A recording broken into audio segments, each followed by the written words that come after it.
Bonjour, dans cette capsule, nous allons parler du champ magnétique autour d'un solénoïde. Qu'est-ce qu'un solénoïde?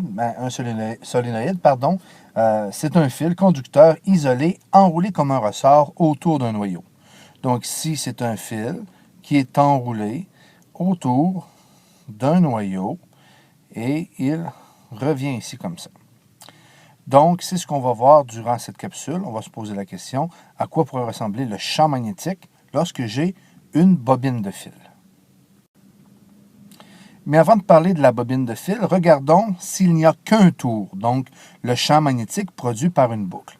On est capable quand même de bien l'expliquer. Ici, le courant partirait et irait dans cette direction. Donc ici, j'aurais un courant sortant et ici, un courant entrant. Donc, la première règle de la main droite, vue dans la capsule précédente, fait que les doigts nous montreraient cette position.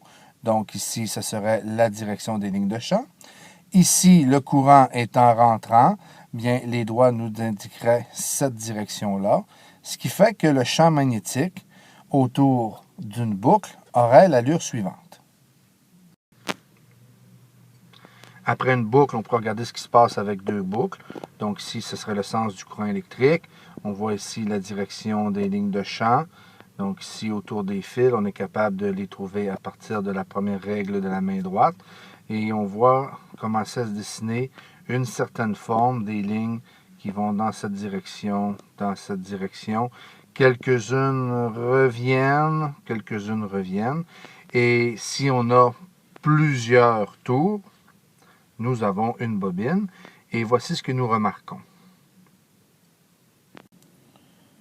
Si on fait plusieurs boucles et qu'on commence à avoir ce que l'on appelle un solénoïde, eh bien à ce moment-ci,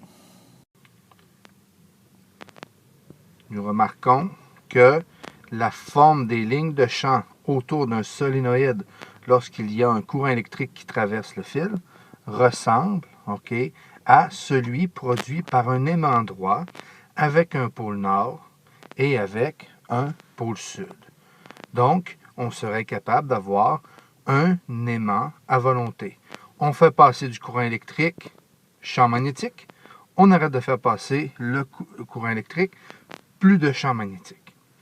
Maintenant que l'on peut voir que la forme des lignes de champ autour d'un solénoïde ressemble au champ magnétique d'un aimant droit, pour l'aimant droit, c'est facile.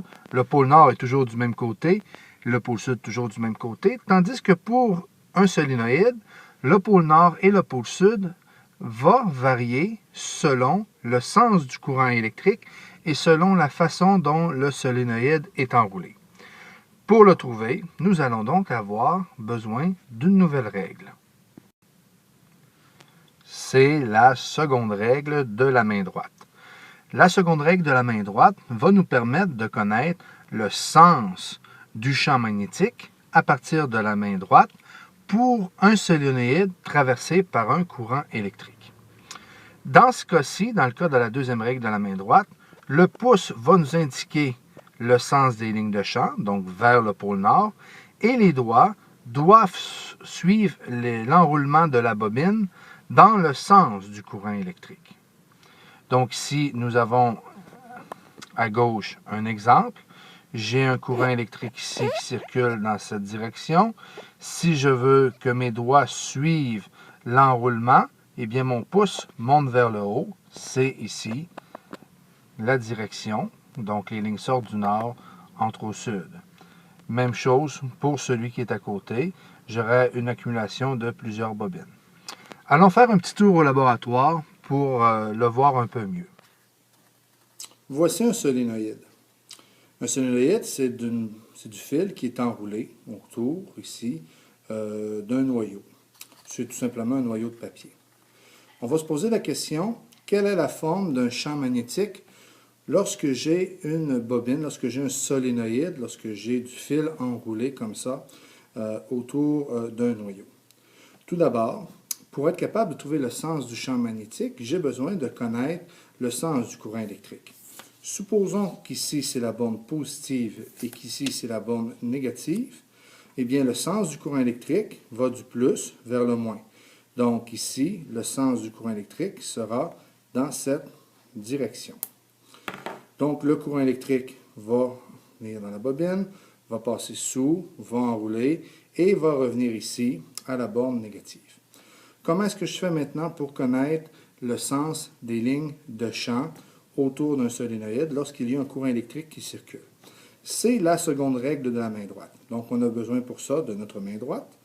Et dans ce cas-ci, dans la seconde règle de la main droite, ce sont nos doigts qui vont aller dans le sens du courant électrique et c'est notre pouce qui va nous indiquer la direction des lignes de champ.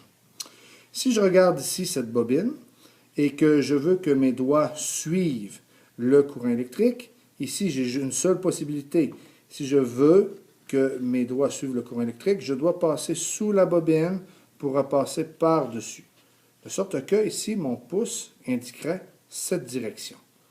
Donc, ça voudrait dire que les lignes de champ iraient dans cette direction, iraient dans cette direction. Les lignes du champ sortent du nord et entrent au sud. Donc, on remarque ici que l'on aurait des lignes de champ qui seraient semblables à celui d'un aimant droit. Donc ici, on revient à la suivante. Et voilà. J'ai toujours la même bobine. J'ai ici mon positif, j'ai ici mon négatif. On sait que le sens du courant électrique va toujours du positif vers le négatif. Donc, le sens ici irait dans cette direction-là.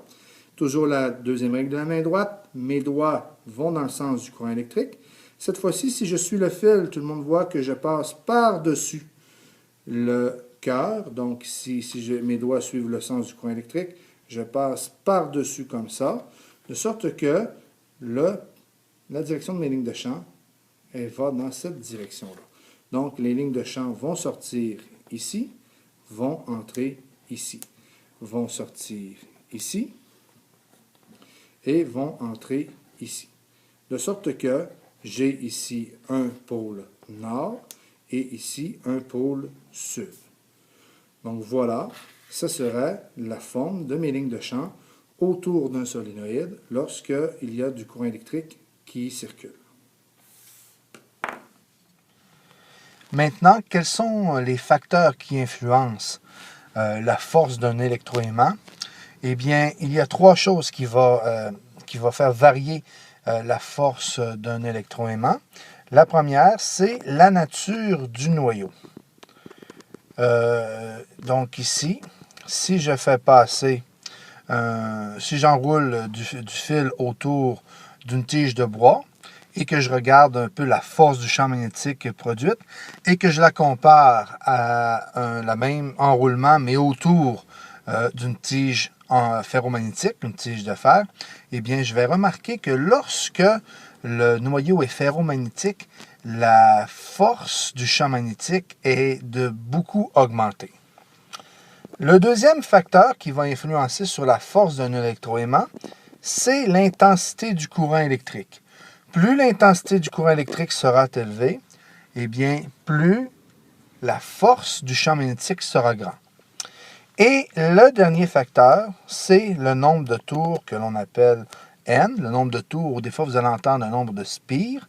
Eh bien, plus il y a de tours de fil autour d'un noyau, et plus le champ magnétique sera élevé. Et c'est directement proportionnel. Donc, une bobine de 100 tours devrait être 10 fois plus, le champ magnétique devrait être 10 fois plus fort qu'une bobine de 10 tours. Ce sont les trois facteurs qui influencent sur la force d'un électroaimant. Pour terminer, je vous laisse sur une petite expérimentation au laboratoire. On vient de voir qu'un courant électrique pouvait générer un champ magnétique, mais est-ce que le contraire est vrai? Est-ce qu'un champ magnétique peut créer un courant électrique?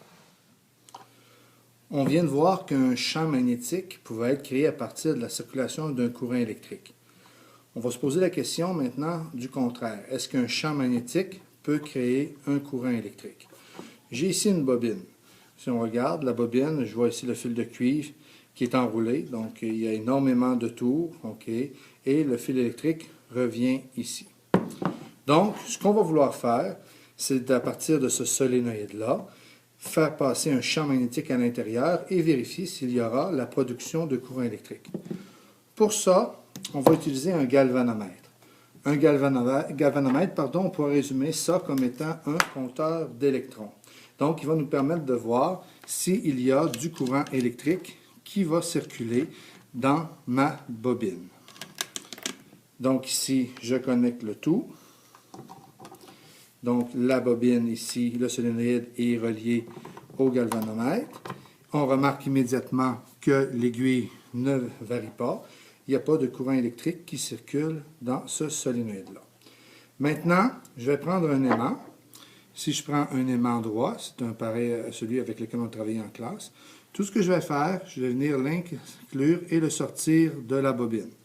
Et on voit bien ici qu'en rentrant et en sortant l'aimant droit, son champ magnétique va venir influencer sur la bobine et vous voyez le courant électrique. Présentement, ce sera un courant alternatif que je créerai.